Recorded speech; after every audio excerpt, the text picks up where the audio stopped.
Welcome back. My name's Luke Camilleri and welcome to another episode of Carman Conversations. Today, I've got the honour of superstar real estate agent and good bloke Drew Davies. Welcome, Drew. Thanks, mate. Pleasure and a privilege. Thanks for joining me today. Now, usually how I start the day with my staff is I ask them what they had for dinner and beverage. So, I knew you were going to ask this question. I'm because assuming obviously it's a steak. my wife worked for you for many years, so I knew this question was coming. Yep. So you're still doing that, are you?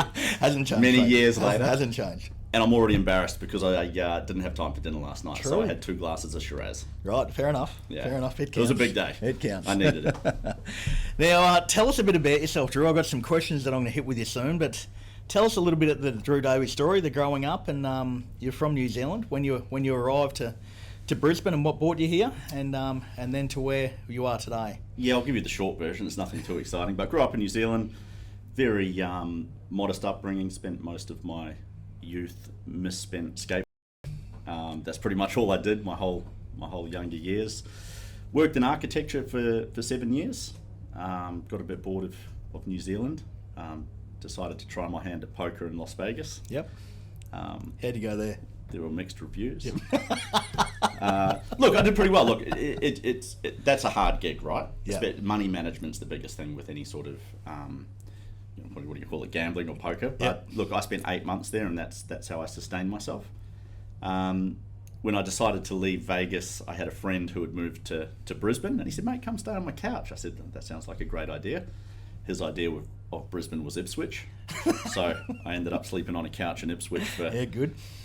Longer than I should have. Yep. And then, a few things transpired. I ended up meeting Jordan Belfort, the Wolf of Wall Street. Yep. Did some work for him, stayed with him in LA. Through someone I met through him, I got into real estate, and 7 years later, here we are. There you go. So a bit about the Jordan Belfort. Talk me through that experience. So that was like a really low-level job, right? He basically invited all and sundry to sell tickets to his seminars, which I stuck my hand up for. He blanket hired, it was literally a couple of hundred people just to sit on the phones and try and sell tickets to these seminars. As it turned out, myself and one of the other guys who was doing it ended up outselling Ticketek. So Jordan was pretty stoked with that. Yeah, it would have been. He brought us on the tour with him, so we got to know him pretty well, and at the end of that he said, "Look, you guys, I'm shouting you back to LA, you're going to stay with my family and I." So we went there, met Leonardo DiCaprio, and went there for a week, and it was pretty cool. And that other guy who I met through Jordan, who was just selling tickets as well, he's the guy who got me into real estate. Right. So New Zealand, Vegas, then Bris Vegas. Then Bris Vegas, after Ipswich. Yeah. So why real estate? What was the calling? Look, essentially, on the plane flight to LA with this guy Nick, I was just asking about his career and what he did, and he sold real estate, different style. He was selling house and land packages, but he was just telling me about, to be quite frank, about how much he earned, and I just said, well, that's the life for me. I wasn't earning a lot of money, I never had, and that just sounded ridiculous. So I literally quit my job on the spot when I got off the plane, and that was it. Got my license. And so you've started your real estate career. So how long's it been now? You've been in real estate? 7 years. 7 and years. a half years. 7 years. So started off, I guess, very green in the arena, you could say. Talk me through the journey, because for now, and I'm sure if people don't know who you are, they will now, but in my mind, a leading real estate agent and someone that's setting the industry on fire with some really good mindset and innovation. Talk me through the journey. You've started off as a junior and don't really know what's going on. You've been kind of bought in by the big dollar sign that can come with it. Now, talk me through the rest. Well, I did the wrong thing. I didn't start as a junior. I just started as a standalone agent. It would have been probably a much better journey if I had have started underneath someone, but I was just so, call it arrogance or whatever it may be, but it's like, no, I'm a lead agent right from the get-go, knew nothing. So I was banging my head against a brick wall for a long time, earning nothing. It very nearly sent me broken back home. Like it was that bad for a while there. So I started a little boutique in the city, selling apartments because I didn't have a car. So they thought I was crazy. They're like, "Where are you going to sell without a car?" And I literally looked out the window and went, "There." So that's what I did. I walked around the city selling apartments. Moved from there to another office, another brand in New Farm. Worked there for, I think it was 3 years. Started. I always wanted to sell the big homes in Hamilton and Ascot and Clayfield and the surrounds. That was always eyes on the prize where I wanted to get to. Started selling a lot of those homes, making inroads there, and then the opportunity came up to basically become business partners with my business partner Patrick McKinnon and work under the Place brand in Ascot on Racecourse Road. So that's what we've been doing for 2.5 years, 2 years. And now going like a superstar. Yeah, mate, we're doing really well. We've built a really good office there. I'm really proud of what we've done in the last 2 years. So it's important that with all good office there needs to be a good team, and one thing I see that you've got some really good people around you. You're obviously very driven and motivated. How do you go about recruitment of staff, and how do you surround yourself with the right people? Great question. I think when Pat and I got together, we thought, oh look, this is just going to be everyone's just going to come to us.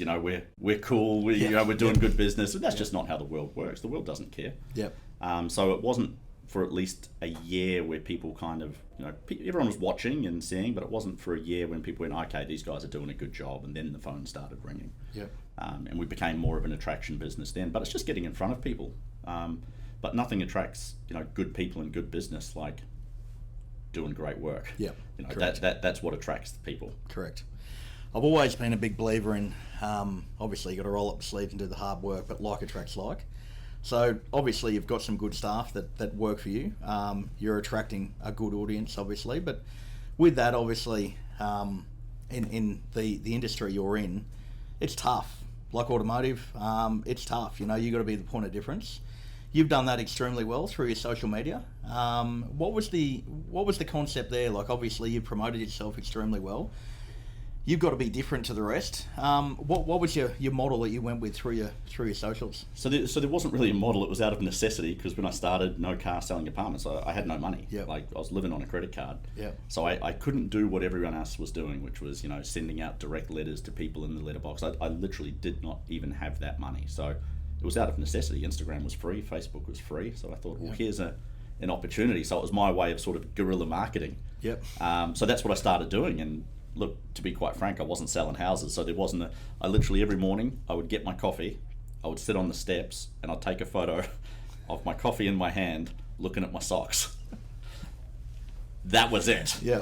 And then it got to the point after like a week of doing this, I was like, I need a new pair of socks, man. So I was like, I went and bought a new pair of socks, and literally within sort of a month, people were like, follow me for my socks. And I was like, oh look, I don't know what I've done here, but hey, it's getting followers. So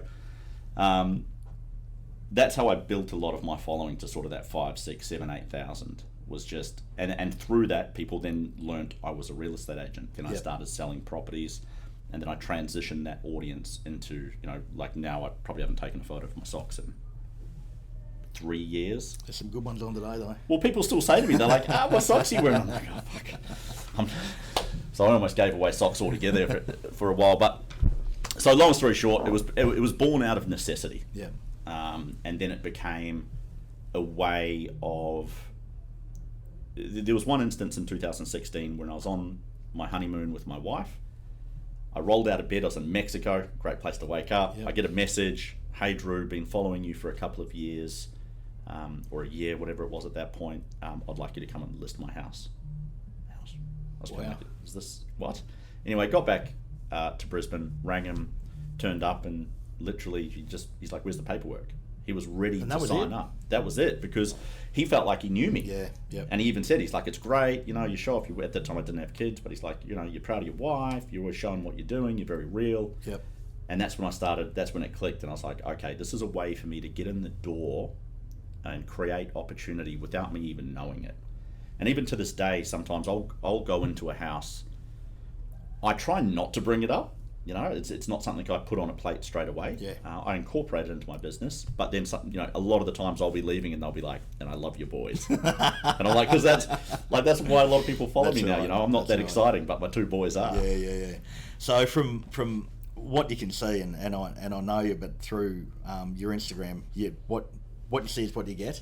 And you can see that, and I love that part. And I love your mix you've got from your beautiful wife and kids, and your proud family home to the work you do behind the scenes, which is 24/7. And I guess this is where I'm going with the social media, is that it never stops, does it? And you've got that constantly selling behind the scenes. which you do extremely well. So how much of your business would, or your socials would bring you business now? Is it something you rely on for everything? Well, I used to say you don't know what you don't know because I couldn't really quantify it. But now I can literally sit there every year and say multiple six figures from social media. Yeah. And that's business from social media, let alone what I get, what I earn through just certain posts and things like that. Yeah. But multiple six figures through business, through an intro, through social media. It's very rare someone's just going to pick an agent off Instagram. Yeah. But it helps builds the story, and what you're saying about, beautiful wife and proud of my family and proud of my home. At the start of my career, when I was posting things about myself, all I would do was get made fun of. Yeah. People would just literally make fun of me 24/7. They'd send me the rudest messages. If they wanted to do it anonymously, they'd do realestate.com inquiries, which was just a savage email, just saying you're an absolute wanker. True. You don't sell any properties and this and that. That's just savage. Yeah, right. And I just thought, well, these aren't the guys paying me, obviously. So just try and put it out of your mind. But then it gets to the point where I think it's very hard to make fun of someone when they've been doing it consistently for 2 or 3 years. Even if they don't like you, at least they can acknowledge that you're just being you. They can't say I'm not being myself. They can't say that I'm someone I'm not. They can't say I don't work hard. They can't say I'm not in the gym every morning. So there's a lot of things that you're making it very hard then for people to make fun of you, because what's left? Yeah, that's right. So we touched on family. How important are Brian and the boys to you as far as support goes? You're obviously you work extremely hard and you're very driven and motivated. I know that. How nice is it to have the support? Would not have got anywhere near where I am today without Bri. Purely for everything she takes off my plate. And the support she provides me. When I first met her, I told her, I'm going this way. You got to be on the bus, and I didn't, even when the words came out of my mouth, I didn't know if it was real. I was just so determined. And she said, no, I'm okay with that. And to her credit, never has she said, you work too much. Can you take a day off? She understands that, this is the vehicle that helps give our family what it has. You're all on the journey together. Doing it well too. So talk me through the mindset, Drew. Like, obviously, we touched on it just before we started today about our routines and getting up early. And like I said before, our minds don't switch off. You're always working. But I'm just, I don't know, I've got, and you and I get along very well, and I think a lot of it is we're driven the same way. But the mindset, how important is it to you? The reset, I guess, knowing where you're going, where you're heading, and the obstacles that are coming the way. How do you stay motivated? What's your normal routine look like, and how do you try and bring other people with you with that energy? Energy is everything, right? I truly believe that. But people ask me that all the time. How do you stay motivated? I guess I haven't done enough soul searching to really know, to be honest. I'm not really driven, and this may be a weird thing to hear, I'm not really driven by goals. I don't have these goals like I don't ever sit there and go, I really want that car, or I really want that holiday home. I'm not driven that way. I'm more driven by fear in regards to, what if I can't send my boys to a school that I really want to send them to, or what if what if I can't pay the mortgage next year, or I'm driven more from fear, and I want to be better than I was yesterday. My worst nightmare is getting to a point where I'm a year down the track and I'm not doing as well as I was, or I'm not in a better position. So driven by fear. But for me, it's just I never, and this is really genuine, I just don't get to a point where I get tired. I never wake up and go, today I don't feel like it. I just don't. I never have. Since I found property, I used to be lazy.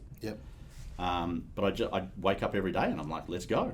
And that's why I'm quite jealous now, knowing that you sent me that text at 4 a.m. I'm a bit like, fuck, because everyone else gets up at 5. I'm like, I'm 4:45. I need that quarter hour. Gives me the ability to have a cuddle with Harvey, because he's up that early. I'm sure tomorrow the time will change. Oh, mate, it's changing. 3:55. I had no doubt of that the minute I said it. But what you said is true, right? Like attracts like. And that's why all of my friends in my friend circle, we may not be like this every day. We're not going for a barbie every day, but they're all the sort of friends, as small as that circle is. Like you and I, we can go for a dinner, we're still talking about the same stuff we always, it's just and it's, yes, some of it may be about work and about mindset, but some of it's just about your rat's tail, you know, like, Don't bring up the rat's tail. And when you're going to grow it back, but that's just like, you know, like attracts like, Yeah, you know, and you respect when you see it in other people that they are working hard because they're on their own path.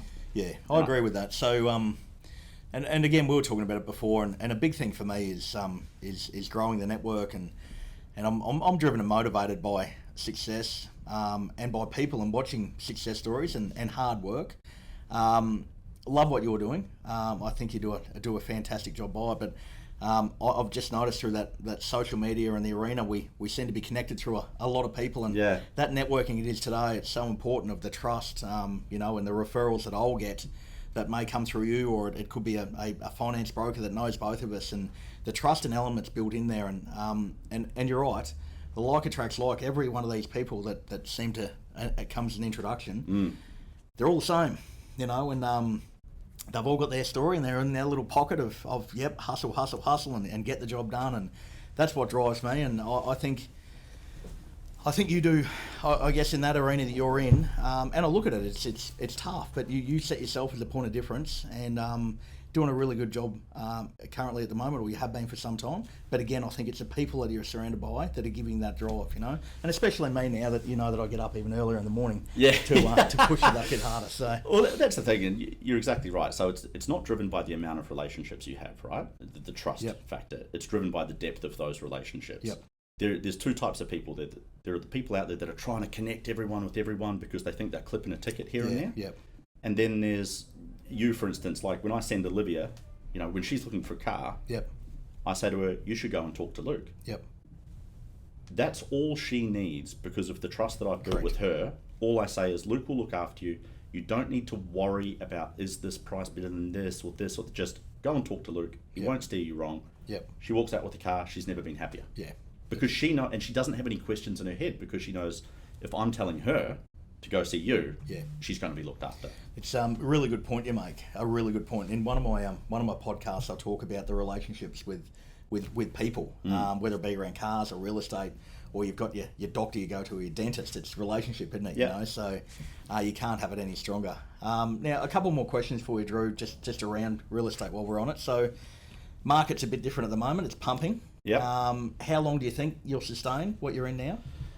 I don't know. Everyone's got a different answer for that. Look, the market's certainly pumping, and I guess there's a lot of people who think, oh, every real estate agent out there is killing it at the moment. I think now's a harder market for new agents than any market previously, you know, because to get your foot in the door of a listing now is harder than it's ever been. It's so hotly competed.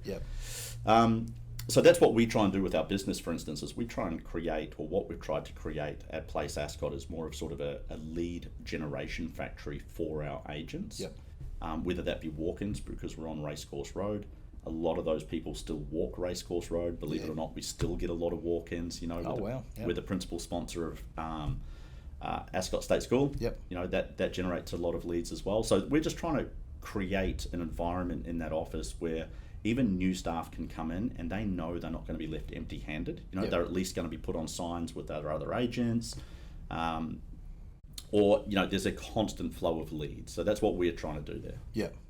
So, future-wise now, the market's hot. But the market's as hot as what you make it, I think. I didn't answer your question. Your question was, what do I think of the market? Mate, I'm an eternal optimist.